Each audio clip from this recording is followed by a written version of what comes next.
Hello friends, आप सभी का स्वागत है आपके अपने चैनल राजू सोल्यूशन में। बहुत बड़ी खुशखबरी है।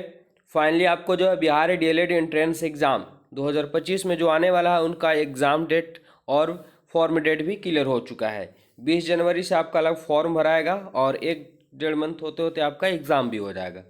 तो ऐसे में अभी से तैयारी करना ही बहुत ज़रूरी होता है, तो ही जाके आपको गवर्नमेंट कॉलेज मिल पाएगा। 2024 में जो डीएलएड एंट्रेंस एग्ज़ाम हुआ उसमें मैं इस चैनल पर लगातार क्लास चलाए थे, जिसमें बहुत लोगों का आपको हिंट्स मिला और वो कॉलेज में भी पढ़ाई भी कर रहे हैं। तो आप लोग के लिए भी हम इस चैनल पे चुनिंदा क्वेश्चन लेकर के आ रहे हैं। आप लोग चैनल में पहली बार जुड़े हैं तो चैनल को जरूर सब्सक्राइब कीजिए और एवरीडे क्लास चलेगा डीएलएड एंट्रेंस एग्ज़ाम 2025 के लिए। तो यहाँ पे आप लोग को बहुत फ़ायदा मिलेगा, सीधा सीधा क्वेश्चन देखने को मिलेंगे, क्योंकि फेक नहीं, जो चुनिंदा क्वेश्चन होते हैं वही क्वेश्चन लाने का हम प्रयास करते हैं। तो चलते हैं, स्टार्ट करते हैं क्वेश्चन। और आप लोग देखेंगे कि ये जो 1 अप्रैल 2024 को जो क्वेश्चन पूछा गया था बिहार डीएलएड एंट्रेंस एग्जाम में, उसका एनालिसिस है। पहले आपको यह जानना होगा कि किस लेवल का क्वेश्चन पूछे जाते हैं, उसी ढंग से आपको तैयारी भी करना होगा, ठीक है। तो अगर सही समय पे सही दिशा में तैयारी ना करें तो फिर वो मेहनत बेकार हो जाता है। तो आपको जानना बहुत ज़रूरी है कि 2024 में किस टाइप के क्वेश्चन पूछे गए थे। जितने भी क्वेश्चन है सभी को याद करते चलेंगे, जो याद नहीं है वो याद कर लेंगे, और याद है बहुत अच्छी बात है। रट्टा नहीं मारना, और लास्ट में आप लोग कमेंट करके जरूर बताइएगा कि मेरा इतना सही हुआ सर, ठीक है। पहला क्वेश्चन है कि पौधे के नस्लों में सुधार करने का लक्षण उत्पादित करना है। क्या आज देख रहे होंगे कि कृत्रिम विधि से सब हाइब्रिड वाले पौधे उत्पन्न किए जा रहे हैं, ठीक है। तो पौधे के नस्लों में सुधार करने का लक्षण जो है उत्पादित करना, आखिर क्यों? रोग मुक्त प्रजाति, अधिक उपज देने वाली प्रजाति, या शीघ्र परिपक्व होने वाली प्रजाति, या ये सभी। तो ध्यान देंगे कि जो पौधे के नस्ल में जो सुधार करने का लक्ष्य है, इसका ये सभी है कि रोग मुक्त हो, अधिक उपज देने वाली हो और शीघ्र परिपक्व होने वाली प्रजाति। ये सभी ऑप्शन डी इसका करेक्ट आंसर हो जाएगा। चलिए, ये 1 अप्रैल 2024 में पूछा गया था। निम्नलिखित में कौन द्विक्षारीय अम्ल है? क्या यहाँ पे पूछा है? द्विक्षारीय अम्ल है। HCl है, या H3PO3 है, PO4 है, या NH3 है, या H2SO4 है। क्या हो जाएगा? तो यहाँ पे द्विक्षारीय बोला है। क्या हो जाएगा इसका राइट आंसर? तो द्विक्षारीय के रूप में जो आता है वह आपका H2SO4 के रूप में आ जाएगा, ठीक है। H2SO4 ऐसे ये सल्फ्यूरिक अम्ल के रूप में आ जाता है, ठीक है। तो यहाँ पे द्विक्षारीय अम्ल ही पूछा है, तो H2SO4 इसका राइट आंसर है। अगला सवाल है, विश्व पर्यावरण दिवस कब मनाया गया या कब मनाया जाता है, ये बताना है आप लोग को। तो विश्व पर्यावरण दिवस कब मनाया जाता है, तो ये सबको क्लियर होगा। ये मनाया जाता है 5 जून को। कब मनाया जाता है? 5 जून को मनाया जाता है। ऑप्शन ए इसका करेक्ट आंसर। अगला सवाल, मिट्टी का घर गर्मियों के मौसम में ठंडा तथा जाड़े के मौसम में गर्म होता है, क्योंकि मिट्टी ऊष्मा का क्या होता है? ये इतना इजी क्वेश्चन आपका साइंस से देखने को मिला था। चलिए ना, अभी सभी टाइप के सवाल को देखेंगे। तो आखिर गर्मी के दिनों में मिट्टी का जो घर होता है वो ठंड होता है, आखिर इसका कारण क्या है? मिट्टी क्या होती है? ऊष्मा का सुचालक होती है, कुचालक, अर्धचालक या अतिचालक होती है। तो ये जो होता है कुचालक होता है। क्या होता है? कुचालक होता है, जिसके वजह से गर्मी के दिनों में मिट्टी का घर हल्का ठंडापन रहता है। अगला सवाल है, निम्नलिखित में कौन वी टेकर के वर्गीकरण का अकशेरुकी जीवों में नहीं है? ध्यान समझना होगा कि निम्नलिखित में कौन वी टेकर के वर्गीकरण के आवश्यक है ना अकशेरुकी जीवों में नहीं है। तो क्या हो जाएगा? यह है प्रोटोजोआ। प्रोटोजोआ में जो है वर्गीकरण के अकशेरुकी जीवों से संबंधित नहीं है। Option D. क्वेश्चन नंबर 6 क्या पूछा गया था साइंस में कि जिन कोशिकाओं में गुणसूत्र के 2 से अधिक पूर्ण सेट होते हैं कहलाती है। जिन कोशिकाओं में गुणसूत्रों के 2 से अधिक पूर्ण सेट होते हैं क्या कहलाती है? तो ये कहलाती है बहुगुणित। 2 से अधिक अगर गुणसूत्र हो जाते हैं तो बहुगुणित कहलाती है। इतना इजी क्वेश्चन देखने को मिला था। चलिए आगे देखते हैं अगला क्वेश्चन क्या पूछा गया था। निम्न में से किस ईंधन को पर्यावरण स्नेही माना जाता है? पर्यावरण क्या माना जाता है? स्नेही माना जाता है, ठीक है। तो ये माना जाता है क्या? डीजल, पेट्रोल, द्रवित पेट्रोलियम गैस या प्राकृतिक गैस? तो ये था संपीड़ित प्राकृतिक गैस को पर्यावरण स्नेही माना जाता है। Option D. अगला सवाल है कि मानव मस्तिष्क निम्नलिखित में से कौन सा भाग बुद्धि एवं चतुराई का केंद्र है। ये आपको सीधा सीधे उठा के 10th क्लास में से ही पूछ दिया गया है। ठीक है, तो बुद्धि एवं चतुराई का जो केंद्र होता है वो सेरिब्रम होता है। क्या होता है? सेरिब्रम होता है। ऑप्शन ए इसका राइट आंसर। अगला सवाल क्या पूछा गया था? निम्नलिखित में से किसमें त्रिगुणित केंद्रीय पाया जाता है? निम्नलिखित में किसे त्रिगुणित केंद्रीय पाया जाता है? किसमें पाया जाता है? ये भ्रूणपोष में पाया जाता है। ऑप्शन डी यहाँ पे राइट आंसर हो जाएगा। अगला क्वेश्चन क्या पूछा गया था, ध्यान समझना होगा।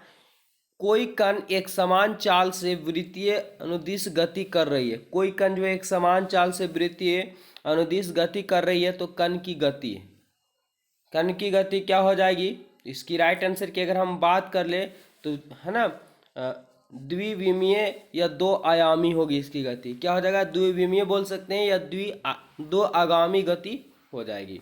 ऑप्शन 20 का राइट आंसर। अगला सवाल यह है, जी का वर्तमान मान लगभग होता है। जी का जो वर्तमान गुरुत्वीय त्वरण जिसे बोल सकता है, ठीक है, इसका मान लगभग कितना होता है? 11th क्लास से सीधा ये क्वेश्चन उठा के दे दिया गया है। तो इसका जो मान होता है 6.673 गुने 10 के पावर -11 न्यूटन मीटर स्क्वायर और kg-2, यानी प्रति केजी भी लगा सकते हैं, कोई दिक्कत नहीं है। तो राइट आंसर की बात करें, ऑप्शन ए इसका करेक्ट आंसर हो जाएगा। अगला सवाल है, निम्नलिखित में से कौन मानव का उद्गम स्थान है? मानव का उद्गम स्थान क्या माना जाता है? तो यह है अफ्रीका माना जाता है मानव का उद्गम स्थान, यानी मानव की उत्पत्ति जो है अफ्रीका से ही शुरू हुई थी। अगला सवाल है, बाहरी कान कहलाता है। बाहरी कान क्या कहलाता है? तो बाहरी कर्ण जो है, ठीक है, ये कर्ण पल्लव कहलाता है। क्या? कर्ण पल्लव कहलाता है। Option A. अगला, निम्नलिखित में से मिट्टी के कटाव का मुख्य कारण कौन है? वन है, सुनापी कृषि है, जल है, इनमें से कोई नहीं। तो देखिए, जल, मिट्टी कटाव का मुख्य कारण होता है जल। जल की वजह से ही मिट्टी का क्या होता है? कटाव होता है। अगला सवाल क्या है, निम्नलिखित में वायुमंडल में कार्बन डाइऑक्साइड की मात्रा। और ये देखिए कितना सिंपल क्वेश्चन पूछा गया था। वायुमंडल में कार्बन डाइऑक्साइड है ना, कार्बन की मात्रा जो पूछा गया है, तो कार्बन की मात्रा 0.003% के रूप में माना जाता है। ऑप्शन ए इसका करेक्ट आंसर हो जाएगा। अगला सवाल, प्रथम पृथ्वी सम्मेलन का आयोजन कहाँ किया गया था? प्रथम पृथ्वी सम्मेलन का आयोजन कहाँ किया गया था? ये किया गया था रियो डी जनेरा में। रियो डी जनेरा में किया गया था। Option A. अगला सवाल क्या है, सलाल जल विद्युत परियोजना भारत के किस राज्य केंद्र शासित प्रदेश में स्थित है? क्या दिया हुआ है? सलाल जल विद्युत परियोजना भारत के किस राज्य और केंद्र शासित प्रदेश में स्थित है? ये स्थित है आपका कश्मीर में। कहाँ स्थित है? कश्मीर में स्थित है, याद रखेंगे। अगला, प्रतिरोध का सूत्र होता है। प्रतिरोध का सूत्र क्या होता है? ये 10th क्लास का सीधा क्वेश्चन देखने को मिल रहा है। ठीक है, तो ये होता है I बराबर V/R होता है। I बराबर V/R, जब V निकालेंगे तो I/R हो जाएगा। I/R हो जाएगा। तो क्या होगा इसका राइट आंसर की बात करें तो प्रतिरोध का सूत्र जो होता है तो R बराबर V/I हो जाएगा। V/I, जो ऑप्शन सी इसका करेक्ट आंसर हो जाएगा। अगले सवाल की ओर चलते हैं। अगला सवाल क्या है कि स्विच लगाए जाते हैं। स्विच किस में लगाए जाते हैं? तो सबको पता होगा कि स्विच जो है गर्म तार में लगाए जाते हैं, तभी तो हाई वोल्टेज आएगा तो स्विच पिघल जाता है, ठीक है, जल जाता है। ऑप्शन बी इसका राइट आंसर हो जाएगा। अगला सवाल है, सरल सूक्ष्मदर्शी में किसका उपयोग होता है? सरल सूक्ष्मदर्शी में जो उपयोग होता है वो किसका होता है? ये 11th क्लास का डायरेक्ट क्वेश्चन उठा के दे दिया जा रहा है। ये उत्तल लेंस में दिया जाता है, ठीक है, उत्तल लेंस में इसका प्रयोग किया जाता है। क्वेश्चन नंबर 20 इस टाइप के क्वेश्चन देखने को मिले थे। चलिए आगे बढ़ते हैं। और आपके अगर आप लोग जो भी शिक्षकगण जुड़े हो हमारे चैनल से, आपके भाई बहन जो भी DLED 2025 एंट्रेंस एग्जाम की तैयारी करना चाहते हैं, आप देख रहे हैं आप लोग, तो उस वीडियो को जरूर अपने भाई बहन के पास शेयर कर दें। एवरीडे क्लास शाम को शुरू होगा, जरूर आप लोग ज्वाइन कीजिए, वीडियो में बने रहेंगे पूरा। क्वेश्चन जो पूछा गया था अगला 21 नंबर की, फ्रांस की क्रांति के समय कहाँ का राजा कौन था? वहाँ का राजा कौन था? कहाँ लिखा गया है? फ्रांस की क्रांति के समय वहाँ का राजा कौन था? ये थे लुई 16वीं थे।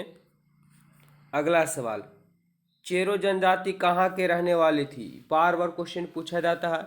चेरो जनजाति कहाँ के रहने वाली थी? चेरो जनजाति तो ये थे पलामू के। कहाँ के? पलामू के चेरो जनजाति।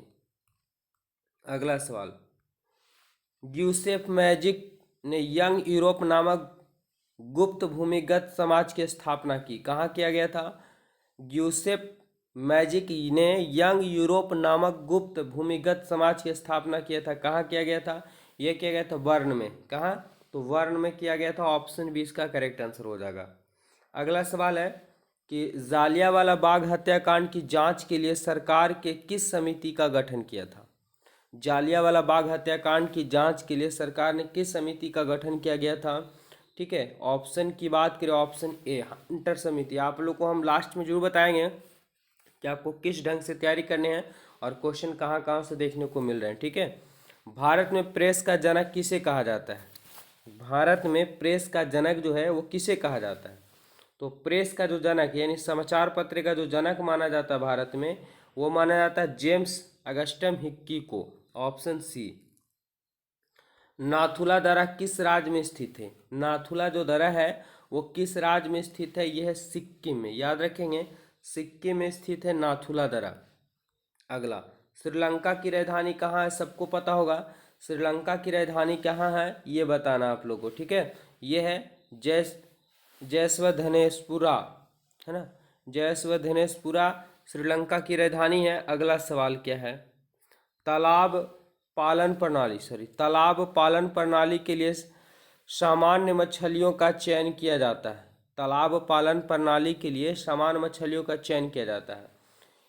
कैसे? यानी तालाब में जो मछली पालन किया जाएगा वो किस टाइप की मछली का चयन किया जाता है? शार्क और किरने या सर्दिन या मैकरेल्स या मुतेल भेटकी और पर्ल स्पोर्ट या कैटलास रो मेडिगिल्स कॉमन कॉप्स या ग्रास कॉपर्स। क्या हो जाएगा इसका राइट आंसर?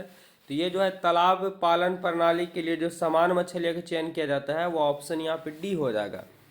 कैटलास, रो, मैड्रिक्स, कॉमन कॉप्स और ग्राफ्स कॉप्स को मतलब चयन किया जाता है। अगला सवाल है 29 नंबर, कुद्रेमुख का एक महत्वपूर्ण लौह अयस्क खादान है। कुद्रेमुख का एक महत्वपूर्ण लौह अयस्क खादान स्थित है, यानी कहाँ है? तो ये स्थित है कर्नाटका में। ठीक है, कर्नाटका में स्थित है। अगले सवाल की ओर चलते हैं। अगला सवाल क्या पूछा गया था? 30 नंबर, अंतर्राष्ट्रीय जैव विविधता है ना, अंतर्राष्ट्रीय जैव विविधता दिवस कब मनाया जाता है? दिवस कब मनाया जाता है? अंतर्राष्ट्रीय जैव विविधता दिवस कब मनाया जाता है? तो ये मनाया जाता है प्रत्येक 22 मई को मनाया जाता है। ठीक है, प्रत्येक 22 मई को मनाया जाता है। अगला सवाल, भारत का प्रथम तेल शोधक कारखाना कहाँ स्थित है? भारत का जो प्रथम तेल शोधक कारखाना है वो कहाँ स्थित है? तो ये स्थित है, सबको पता होगा, डिगबोई में। आप लोग बिल्कुल जिनको भी आंसर पता है कमेंट करते जाइए फटाफट से। अगला सवाल है, कांडला पतन किस राज्य में स्थित है? कांडला पतन किस राज्य में है? 32 नंबर सवाल का आंसर। तो ये जो है गुजरात में स्थित है कांडला पतन। Option C. अगला, बिहार का शोक किस नदी को कहा जाता है? देखिए क्वेश्चन का लेवल ज़्यादा हार्ड भी नहीं है और ज़्यादा इजी भी नहीं है, मॉडरेट क्वेश्चन टाइप का है। तो बिहार का शोक किस नदी को कहा जाता है? ये कहा जाता है कोसी नदी को बिहार का शोक नदी कहा जाता है। अगला, लोकतंत्र एक कल्याणकारी राज्य की संकल्पना संविधान के किस भाग से ली गई है? किस भाग से ली गई है? तो ये लिया गया है भाग 4 से। ठीक है, कहाँ से? भाग 4 से लिया गया है। अगला सवाल है, मतगणना का कार्य कौन करता है? कमेंट करें फटाफट से। मतगणना का कार्य जो है वो कौन करता है? ये कार्य करता है चुनाव आयोग। कौन करता है? चुनाव आयोग करता है। Option D. अगला सवाल, लोकसभा को इंग्लैंड में क्या कहा जाता है? लोकसभा को इंग्लैंड में क्या कहा जाता है? बताइए फटाफट से। ये कहा जाता है हाउस ऑफ कॉमन। ठीक है, हाउस ऑफ कॉमन कहा जाता है इंग्लैंड में लोकसभा। अगला सवाल दिया हुआ था क्या कि निम्न में कौन एक राजनीति अधिकार नहीं है?